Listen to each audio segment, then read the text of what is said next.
We asked Ron Van Dam how he thinks audience members should be treated. Put him in a cage so we can gawk at him. You know, sir, I like the way you think. You are listening to The Ron Van Dam Show on New England Broadcasting.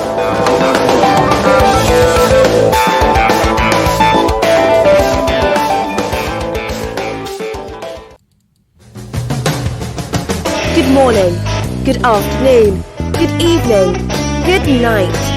It's the Ron Van Dam Show. Hold on tight, things can get a bit weird, if you like that sort of thing. Welcome to the program, ladies and gentlemen. Make yourself comfortable. Wait, no, not that comfortable. Hey, what are you doing here?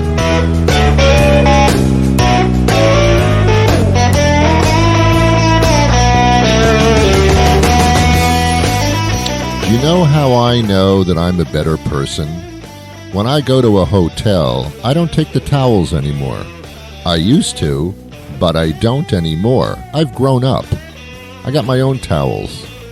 What I do take are the shampoos and the lotions. Oh yeah, come on, seriously?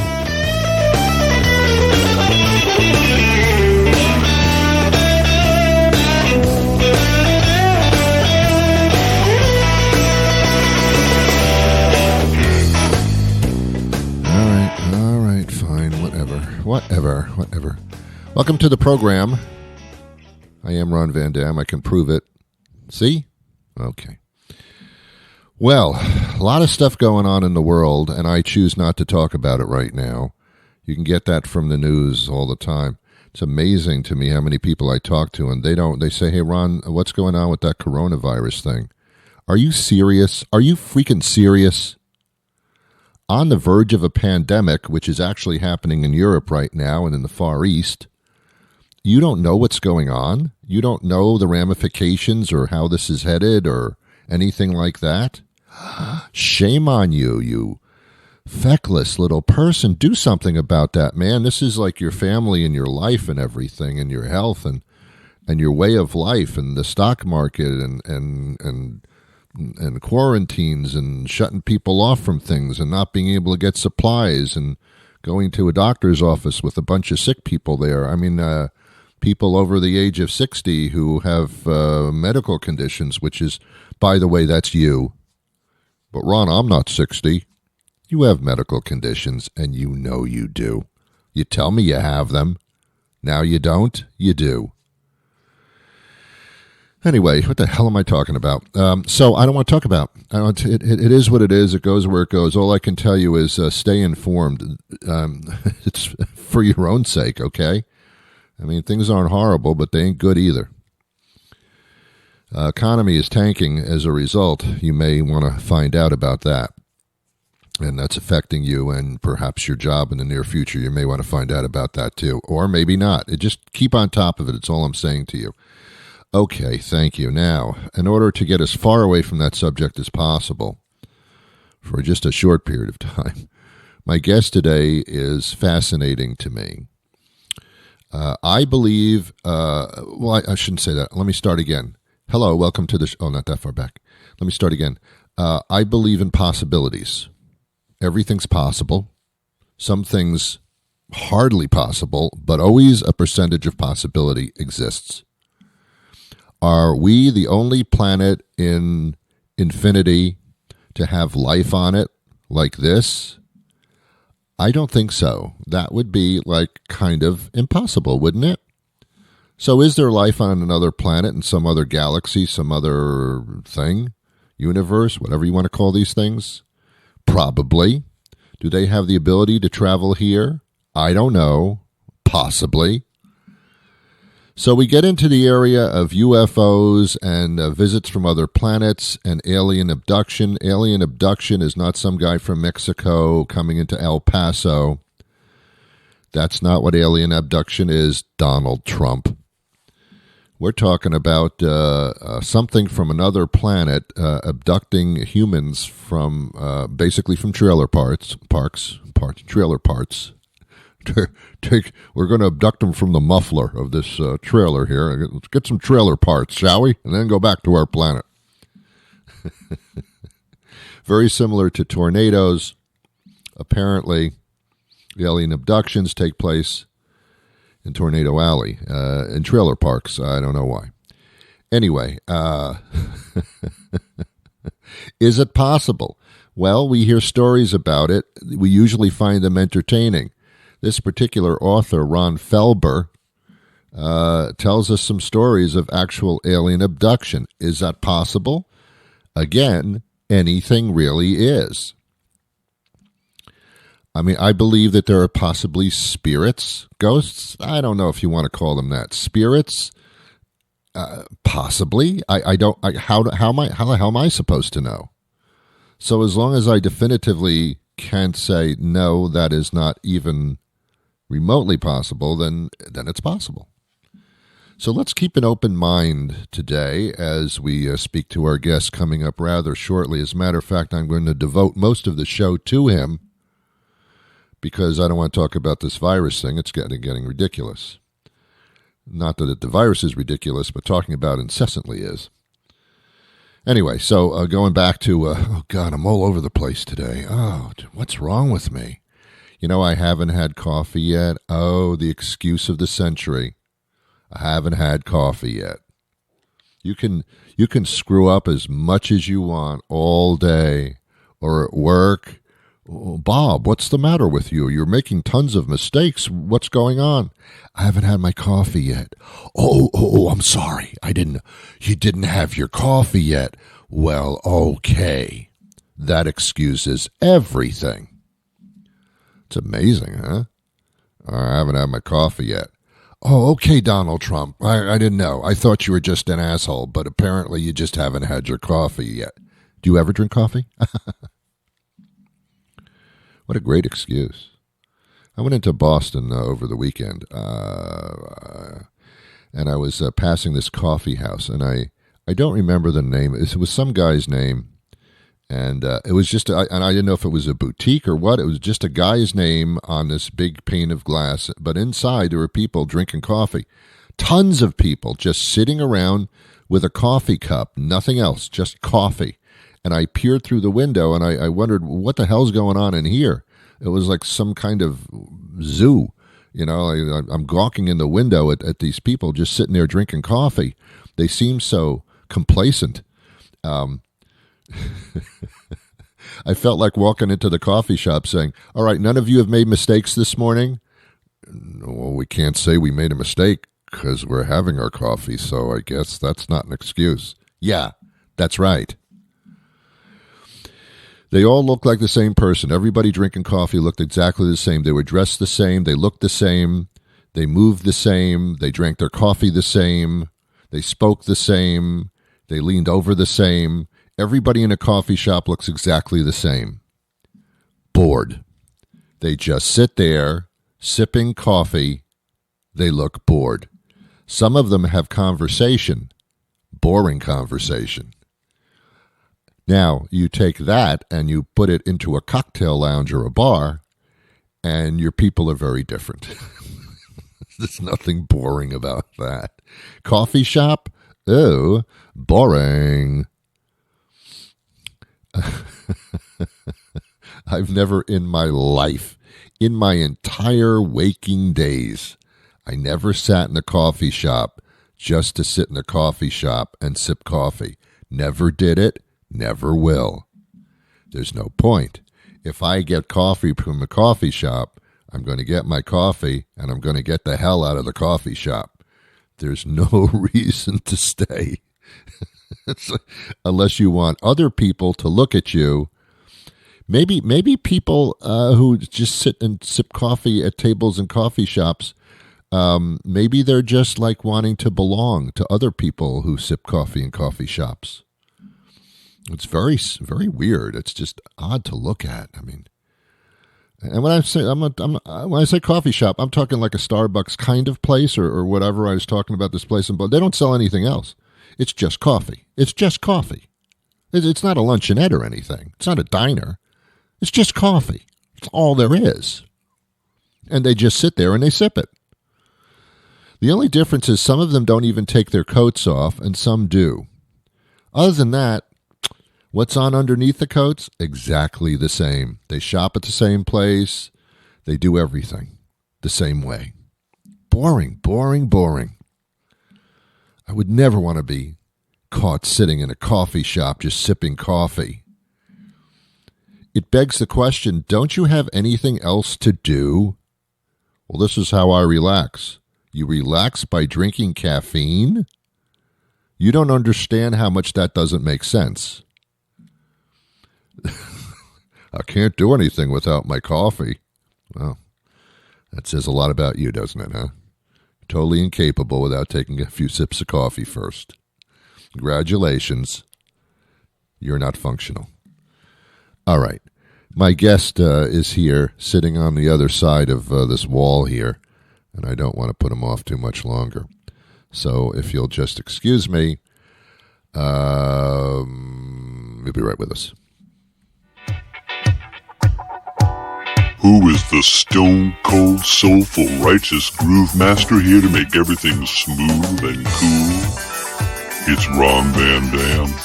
Oh, yeah. You're listening to the Ron Van Dam Show on New England Broadcasting.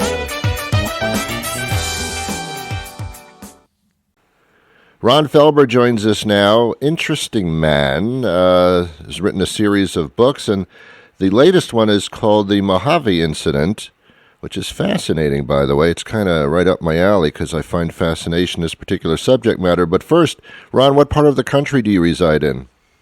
Actually, I'm in New Jersey. I live in Mendham, New Jersey, which is not so far from Newark Airport, near Morristown. I was brought up in Teaneck, New Jersey. You know where that is? I do, of course. Yeah. It's a much better state than it's given credit for. It is. You have to live there to understand it. And also you have to have a lot of money to live there. Yes, well, so is Boston. Yeah, that's true. Actually, Boston's kind of more expensive, but New Jersey, property tax-wise, off the map. Anyway, let's okay. That's your next book, right? Yeah, really. Okay. You wrote about the mafia and human trafficking in your book, The Kafka Society, and here you've kind of done an interesting twist, and I don't know how the two are related to an author, but here you've focused on the experience of a couple that went through an incredible experience that one might consider to be supernatural. What draws you to these certain subject matters? You know, as you mentioned earlier, that this topic was of interest to you. The paranormal and things like that are of great interest to me as well. And I'm a guy that grew up with Rod Serling and the Twilight Zone and the rest, and Ray Bradbury and so many great science fiction writers. And it's not a genre I really work much with. I do, crime thrillers like the Jack Madsen series, and I did The Mob Doctor, the TV show, because that was of interest to me. So this was really, a bit of a departure, but I found the subject matter and the material so compelling, I couldn't resist. Interesting. I mean, I'm not a very religious person. I don't know if it's proper for me to say that on the air, but I'm not very religious. My religion is the possibility of things beyond our existence, which I guess is what religion really is. And I think that's why I find fascination in things that are bigger than we are, bigger than we can conceive of, which is like religion in a sense. Yeah, no, I think this book, what makes it, I think, the story so compelling to me and to readers, is that it's sort of subject to interpretation. Mm-hmm. Now, the first cut at this that Tom and Elise Gifford, the two protagonists, the two main people involved, had was that it was a UFO experience, and certainly there were craft and there were beings that they described with great detail in a sustained 8-hour experience that was conscious together. Mm-hmm. So that's very unusual. And then 4 hours of recovered time through a retrogressive hypnotist. Yeah. But at the end of it, there's another interpretation as well, because there are some clear good and evil religious kind of overtones to all of this. So you can come at it from the way you like, and you decide, what does this account mean? What does it stand for? Right.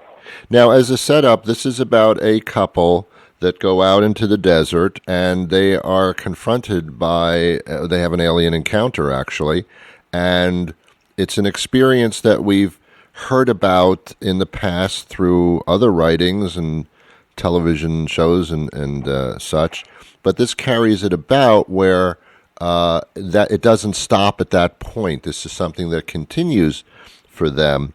So it's kind of suspenseful in that way. Did you actually sit down with them? Oh yeah. This was really a lengthy period of research and taped recordings, and we brought them to Dr. Bernie Vitone, who is the director of the National Center of Psychiatry in Georgetown, Washington, D.C., where they were, analyzed and tested for neurosis or psychosis or mental disorders, which they had none of. Yeah. Very normal people, except that they had suffered some telltale signs of that a POW might have from the trauma. Also, I took them to Asheville, North Carolina, where Dr. William Annixter, who works with the FBI, as a retrogressive hypnotist and psychiatrist and medical doctor, retrogressed them back to the section of time, about 4 hours, that needed to be recovered. So this was really quite an extensive period of research and a lot of detail. I assume that as an investigative writer at this juncture, that you had your doubts about perhaps a hoax at some points along the line, but I assume that they were diffused at a certain point? Yeah, actually, I was working as a CEO of a chemical company, industrial chemical company, at the time when I first had an employee, a good friend of mine, who was a football player in California for one of the universities there. And he knew I was a writer, and he knew I was always looking for stories. And he told me about the Giffords. He had played football, and this fellow was an all-state football player. So very stable, etc. Had 2 children at this point, a third on the way. I had no great interest in the story because I told them this isn't the kind of thing I do. And they had no interest in telling their story because they'd really kept it to themselves, almost as a matter of shame. People in steady jobs and children and mortgages and whatnot, you don't really feel like going to your bosses and say, "Oh, by the way, I was abducted by aliens." Right. So there's no real motivation to do that, except that they needed to vent, so to tell people about it, and these medical doctors and psychiatrists were very helpful. What kinds of things, for those that are interested in getting into this, they had an incident, there was an encounter, and then most people think that that's where the story would stop, and we would, check to see that they're telling the truth and all that kind of stuff. But it goes on for them. Is it where are they visited again by this? Well, actually, one of the things that I really think differentiates this story, it was called by Amazon Book Review, the most frightening UFO book ever written. And one of the reasons for that is because this is a sustained event with 2 people. I mean, usually you'll hear about a person, and it'll be at night, and, they'll talk about their feelings, and that's all legitimate, etc. But when you have 2 people, fully conscious, stable, middle-class types, pinching themselves, trapped in the back of their camper, with a giant UFO hovering above them the size of a football field, with a smaller craft combing the desert basin in this deserted area of the Mojave, and again, pinching themselves. Do you see these beings that are surrounding us? They're basically held captive and tortured psychologically for this 8-hour period. They wake up the next morning with the campfire burn out outside of their camper, not knowing how they got there. They thought the world had ended. They thought the Russians had invaded and dropped an atom bomb or something. Yeah. Oh, wow. Wasn't there a story like a decade or 2 previous where a couple had made a claim I think they're an interracial couple, as I recall. They had made a claim. Betty and Barney Hill. There you go. From your neck of the woods, I think. Yes, down the street. And that was found to be, I believe, the upshot of that was not real. No, that's not my understanding. Oh. I think that Betty and Barney Hill. Again, it's not like people are making money on this or that they become famous because of this. I mean, again, these are people with jobs and careers, etc. And goals and ambitions. They don't want their lives sidetracked by this kind of thing. With Betty and Barney Hill, my understanding is that they were retrogressed and they had missing time. So basically, the experiences they had were recovered through hypnosis. This isn't like that. This 8-hour experience was very conscious, again, moment to moment. And then they did have a period of missing time where they were actually taken onto the craft. And there's some stunning dialogue from the transcript between the hypnotherapist and the couple, each done separately, by the way, to rule out drugs or those kinds of things. Sure. Because many people think that people do this for notoriety. Sure, if you have a job and you appear to be off your rocker, they'll probably let you go, so it's to your detriment to discuss this with anybody. But then there are some people that are looking for that 5 minutes of fame, which has been quite popular these days. Did that ever enter into it? Not for me, because these were fairly religious people. The woman was a Mormon. The husband maybe a little, as we discussed, somebody that's maybe, believes in higher being and likes the idea of spirituality, etc. But very stable, very directed, and really didn't want to talk about this. So they had to be sort of convinced, first by our mutual friend, and then by me, that this would be handled, with integrity and done well. Was there any type of physical evidence that resulted from the incident?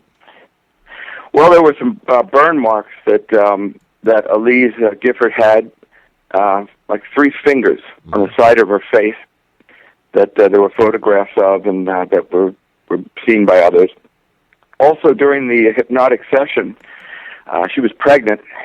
So, we're kind of cautious with lie detector tests, which they were given, because of the fetus and whatnot. But she also, during the course of the retrogressive hypnotic session, kept scratching at the side of her neck. Yeah. And so finally the doctor said, "What's that? Why are you doing that?" And she goes, "Probes. They put a probe inside my neck." Wow. So there were really some stunning moments, and I guess the physical evidence, more than anything, would be the sort of the symptoms that followed. Right. Again, a POW kind of symptoms with insomnia, sexual dysfunction, just rattled to the core. Where are these people today? These days, they live in Utah. They became members. The woman was a member of the Mormon Church. The husband then converted. And these days, I think I don't know that they're active within the church to the degree that they were. But I think this whole experience sent them flying into the bosom of some comfort, which was the church. Do you keep in touch with them every once in a while? Actually, I just got a lengthy letter. Just yesterday. So not for a while, but more recently, yes. Yeah. Do you? Hey, Ron, could I read something to you real quick? Please. I'm going to tell you this is something that sets things apart a bit because everybody says, why are these people abducted? What is going on here? Mm-hmm. So during the retrogressive session, the doctor asked, Elise, do you have any idea what these beings want or why they're here? Yes. So I write, it was macabre watching as Elise sprang up in her chair, suddenly animated and alert. They want to make contact with the population. Steve and I are specimens. Tom and I are specimens, imperfect like the human race. Uh-huh. When we're ready to communicate with them face to face, then the world will be too. They have to study our reactions so they know how to approach us. They don't have emotions like ours, so need us to teach them. They need to understand humans. Do you have a sense as to who they are and where they come from? The doctor asked. There are 5 galaxies. Theirs is the next closest. In order for all 5 galaxies to work together, they have to start, and they're starting with us, so we'll be united galaxies. What else do you know? Dr. Annixter asked. I know where the universe ends, she said, rattling the words off in staccato fashion. Is that something you can put into words? Our universe ends where theirs begins. Our universe ends when all its matter stops mattering to us and starts mattering to them. Everyone in the room looked to one another, stunned at what they heard and what they were seeing. For now, sitting on the edge of the out-of-date cushioned armchair, Elise Gifford sat, her body rigid and vibrating with newfound energy. Wow. Yeah, I know. I'm glad you read that. You should have been there. Yes, I should have been there. I mean, you could have heard a pin drop, really. I can understand why that was so captivating that it warranted this this writing by yourself. That's incredible. So you don't know if they're still having experiences or visitations? I can tell you that when they came back, every creak in the house, every water pipe, everything was something that alarmed them. Sure. And during one of the evenings, their son, who was in the area 5 years old or so at the time, started crying out in the night. So they rush into the room, and he's spinning like a top. Wow. So they grab him, take him into the child into their arms, and comfort him. They're about to leave, and the child says, "Don't leave, Mommy." Why? Because when you leave, the monsters come. The monsters with red eyes. Wow. Okay. All right. Wow. I got to read this book. You can love it, I swear. Oh, man. Wow. And, of course, there are probably a lot of people listening to this saying, yeah, sounds very elaborate, not on your part, but on their part. But, again, I guess if you were there, it becomes quite convincing, and the book brings you there. Yeah, I really think so. You might say there was something was misunderstood, that there was some misconception. You might say that it's interpreted differently. But at least for me, and I think, for anybody that reads the book or anybody that would meet these people, they're just they're just very credible and very solid. And the idea of a hoax wouldn't cross your mind. Well, okay. You working on anything next? Actually, I was up at 4 this morning working on the 3rd of the Jack Madsen book, which is called Dark Angel. Yes. And that'll be out next year, early next year. Wonderful. Wow, continue doing your stuff, man, because it's fascinating, and it both entertains and educates us at the same time. Now, where can we find out more about the incredible Ron Felber? Well, I have a website, which is ronfelber.com, so www.ronfelber.com. Mm-hmm. Also, the book is available through Amazon and Barnes & Noble online right now, and it'll be in bookstores in about 2 weeks. Fascinating. I'm waiting for the TV movie, and it's coming. I hope so. The Mojave Incident. Here you go. Hey, it's a pleasure speaking to you, Ron. By the way, I love your first name. Very, very nice. But it's always great to talk to somebody that's open-minded and truly interested like yourself. I'm telling you, I cannot talk to people that are not open-minded. I mean, I have that problem with politics too. I mean, you've got to have an open mind. It's what this world and this life is all about. If you shut your mind off, you're missing 99% of it. And well, that's an excellent point. Yeah, Ron, thank you for what you do, and hopefully we'll speak soon again. Yeah, I hope so. Great. I really appreciate it. Thank you, Ron. Thank you, Ron. Bye-bye. Bye. Well, there you go, ladies and gentlemen. That's my story, and I'm sticking to that story. So I'll be back again tomorrow with a brand new show. Until then, I wish you peace, prosperity. That ain't going to happen.